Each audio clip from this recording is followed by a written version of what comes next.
presidente do IBAMA deve se reunir semana que vem com a Comissão de Meio Ambiente da Câmara para discutir o aumento do número de queimadas na região amazônica.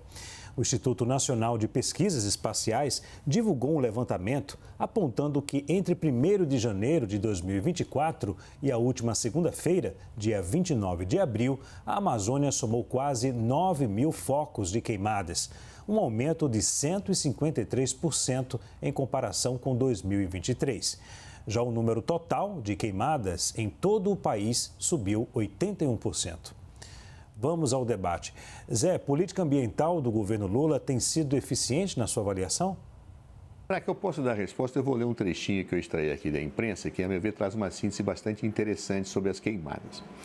Entre 2018 e 2019, primeiro ano do governo de Bolsonaro, houve uma alta de 87%, mas depois os números passaram a cair. Entre 2019 e 2020, Jair Bolsonaro, a queda foi de 39%. Então, se eu somar a queda de 39 com 87, eu mostro a subida que teve no governo Bolsonaro. Enquanto que no ano seguinte, foi uma queda de 38%. Já entre 2021 e 2022, a redução do número de focos de queimada foi de 14%.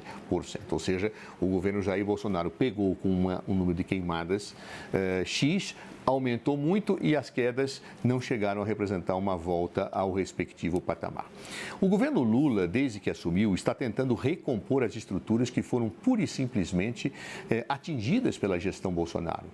Situações que foram, órgãos que foram esvaziados, órgãos que foram colocados numa situação de inércia, estão sendo gradativamente recuperados. Isso você não faz de um dia para a noite. Nós temos uma situação agora, nesses dias, de elevação em relação ao mesmo período do ano passado. Claro, governo Lula, que se empenha muito seriamente para combater isto, por postura política e na alternativa de gestão, de reconstruir tudo aquilo que foi desmantelado no governo Jair Bolsonaro, que tinha uma profunda irreverência com relação às queimadas. A prova disso não é minha, cidadão brasileiro, mas de vários países que se posicionaram contra aquilo que estava acontecendo e deixaram, inclusive, de mandar verbas para os órgãos que efetivamente deveriam receber essas contribuições para que pudessem fazer as atividades no meio ambiente. Toda esta situação mostra que o governo tem buscado, sim, reverter este quadro. Não é simples. Quem já vivenciou as situações que existem num país como o nosso, de queimadas, sabe da dificuldade que nós temos por falta de contingente, por falta de possibilidade de intervir com prontidão. E isso agrava ainda muito mais quando um governo desmantelou esta área, quando um governo simplesmente foi irreverente em relação a isso, e isso é um fato notório, conhecido mundialmente, por mais que se tente argumentar em sentido oposto. Claro? Ou seja, nós temos uma situação, portanto, em que o governo está agindo com bastante vigor, tem dificuldade sim, porque está reconstruindo aquilo que foi destruído, e eu diria que é muito mais fácil você destruir do que construir, especialmente quando eu falo de órgãos públicos e administração. Então, portanto, acho que a política ambiental do presidente Lula tem sido eficiente, mas ainda há muito a fazer, e tenho certeza absoluta que isso será feito, e até o final do governo do atual presidente nós teremos resultados muito positivos nessa área. Caio, o governo tem uma política ambiental eficiente? Não é o que os resultados mostram, né, Leandro? Ou pelo menos as notícias reportam. Aqui, manchete da CNN Brasil. Queimadas destruíram área maior que o estado do Acre em 2023. Né?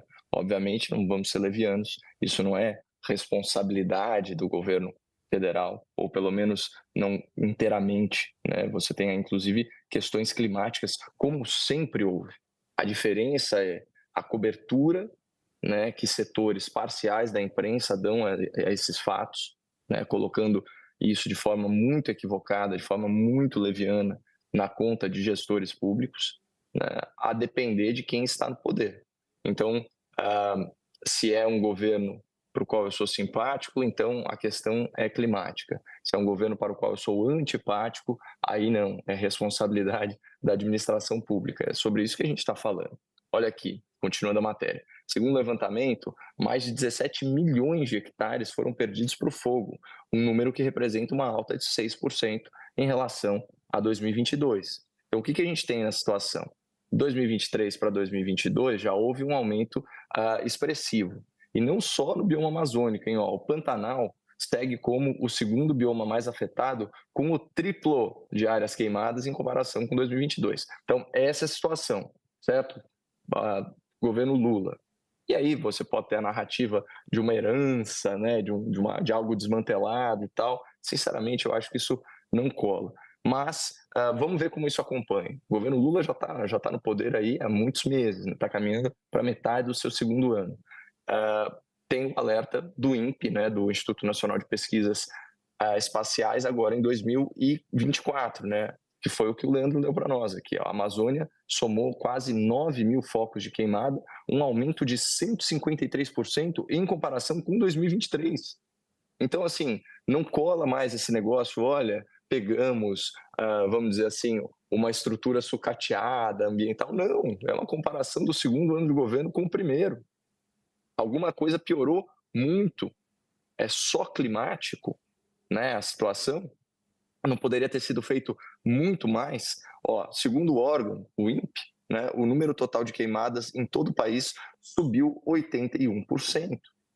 E quando a gente pega, por exemplo, 2023, aí o governo, quando quer falar que trabalha, fala assim, desmatamento cai pela metade na Amazônia em 2023.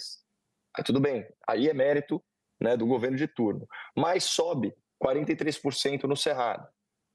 Então, você tem assim, a perda de vegetação nos dois biomas, aqui para ser imparcial, foi de aproximadamente 13 mil quilômetros quadrados em 2023, um valor 18% inferior ao de 2022, ou seja, um número positivo.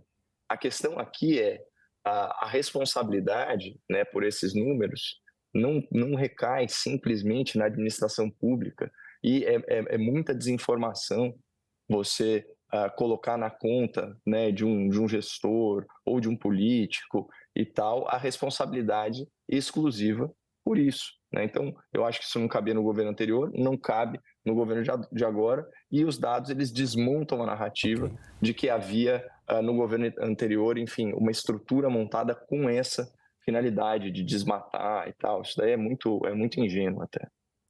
Senhores, obrigado pelo debate de hoje. Um bom final de semana a cada um. O grande debate termina aqui. Lembramos que as opiniões que forem emitidas pelos comentaristas não refletem necessariamente a posição da CNN. Para você,